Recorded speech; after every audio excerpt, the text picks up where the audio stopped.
Келесі 1232 есепті шығарайық.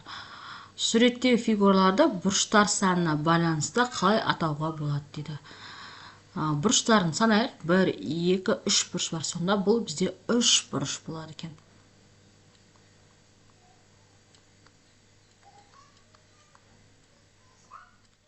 Келесі екіншісі бұрыш санын санап көрейік. 1, 2, 3, 4, 5, 6. Сонда 6 бұрыш болады.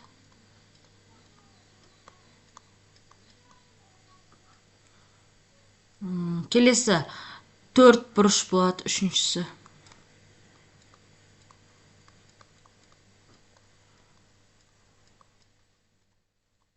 Келесі бізде 1, 2, 3, 5 бұрышқа тең болады. Келесі фигура 5 бұрыш болады. Келесі есеп шығарайық. 1233 есепте суретте кескінделген А, С, В-ды кесінділері АВС-ды 4 бұрышының диагоналдары дейді. АВС-ды 4 бұрышын салыңыздар. Диагонал дегеніміз 4 бұрыштың қарама қарсы төбелерін қосатын түзу. Сонда А мен В-ны қосайық. А мен В-ны қосайық. Және В мен С-ны қосайық. С мен Д-ны қосайық. Және А мен Д-ны бұлай қоссақ, осындай 4 бұрыш пайда болады. А, С, В-ды оның диагоналы болады екен. Келесі 1234 есебіміз. Дәптерге периметрі 16 сантиметр АВС-ды квадратын салыңыздар дейді. Периметр берілген екен, ол бізде 16 сантиметрге тең.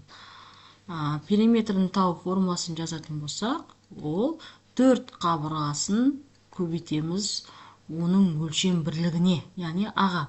Енді осы жерде аны тауып алатын болсақ, яғни қабырғасының өлшем бірлігін табатын болсақ, периметрді бөлеміз 4-ке. Сонда орнына апарып А қабырғасын табайық. 16 бөлінген 4. Сонда әрбір қабырғасы бізде 4 сантиметрге тең екен. Енді сызба нұсқасын сызайық. Қабырғасы 4 сантиметр болатын квадрат сызасыздар. Оны А, В, С, Д деп белгілейміз. 4 сантиметр әрбір қабырғасы. Енді Асы диагоналын жүргізіңіздер дейді. А төбесі мен С төбесін қосатын түзу, ол бізде диагонал болады. Енді диагонал жүргізіп, екіншісінде бірінші сұрақта Асы диагоналын жүргіздік. Диагонал. Енді екінші кальканы пайдаланып АВС үшбұрышын АС-ды үшбұрышымен салыстыр. Яғни бір АВС үшбұрышымен АС-ды үшбұрышын салыстыратын болса, екеуі бір-біріне тең болады екен. Үшбұрыш АВС тең үшбұрыш АС-дыға. Келесі, үшінші сұрақтың жауабын табайық. АВС үшбұрышының ауданын табыңыздар дейді. Бізде квадраттың ауданын табайық, өлшем бірлігі берілген 4 сантиметрге тең. Ал енді оның ауданын табатын болсақ, S тең дейміз. 4-тің квадраты, яғни ол бізде 16-ға тең екен. Бұл бізде толыққаны өзіміздің квадратымыздың ауданы. Ал енді ауданы АВС-ның табатын болсақ, яғни бұл осы квадраттың жартысына тең деп тұр. Сонда 16-ны бөлеміз 2. Нәтижесі тең болады бізде 8 сантиметрге. Онда АВС үшбұрышының ауданы 8 сантиметрге тең екен. Келесі 1235 есепте неше тіктөртбұрыш кескінделген дейді.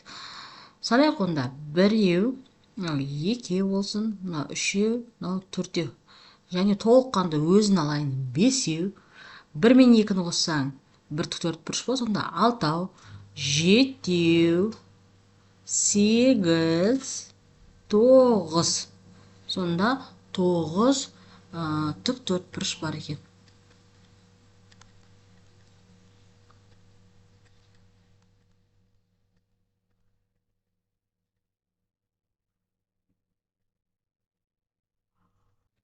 Келесі 1236 есебіміз. Дәптерге 4 бұрыш, 5 бұрыш салыңдар. Диагоналдарын жүргізіңдер дейді. 4 бұрышта неше диагонал бар? 5 бұрышта ше дейді.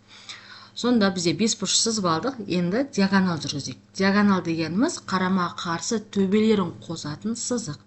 Сонда жүргізейік. Төбесінен 1 диагонал, 2 диагонал болсын. Одан кейін тағы қосамыз 3, 4, 5. Сонда 5 диагоналы бар екен, 5 диагонал бар. Бұл бізде 5 бұрышта. Енді 4 бұрышта ше. Қарама қарсы төбелерін қосайық. 1, 2. Сонда 4 бұрышта 2 диагонал болады екен.